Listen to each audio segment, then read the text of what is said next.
Agartala Amtali bypass Nilgiri ধাবার পাশে 5টি plot বিক্রয়ের সন্ধান নিয়ে এসেছে Agartala property paradise. Main road থেকে 16 ফুটের রাস্তা হয়ে জায়গায় প্রবেশ করতে হবে এবং পেছনের প্লটগুলোর জন্য রয়েছে 10 ফুটের রাস্তা। গাড়ি সহজেই প্রবেশ করবে। টোটাল 5টি প্লট বিক্রি করা হবে। 2.5 ঘন্টা করে 4টি প্লট এবং 3.5 ঘন্টার 1টি প্লট বিক্রি করা হবে। এখানে জল, লাইন গ্যাস, ইলেকট্রিসিটি সব সুবিধাই পেয়ে যাবেন।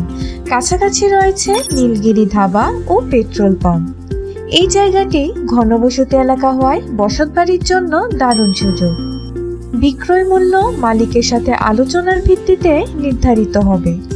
আপনার যদি এই জায়গাটি পছন্দ হয়ে থাকে তাহলে স্ক্রিনে দেওয়া জায়গার মালিকের এই নাম্বারে ফোন করে এই জায়গাটির সম্বন্ধে আরো বিস্তারিত জেনে নিন। আরও এই ধরনের নতুন নতুন প্রপার্টি রিলেটেড বিজ্ঞাপন দেখতে আগরতলা প্রপার্টি প্যারাডাইসের ফেসবুক, ইনস্টা ও ইউটিউব চ্যানেলকে সাবস্ক্রাইব করো, লাইক করে আমাদের পাশে থাকুন। আর আপনারাও যদি আপনাদের প্রপার্টি রিলেটেড কোনো বিজ্ঞাপন আমাদের পেজে শেয়ার করতে চান তাহলে স্ক্রিনে দেওয়া আগরতলা প্রপার্টি প্যারাডাইসের এই নাম্বারে অবশ্যই যোগাযোগ করুন। ধন্যবাদ।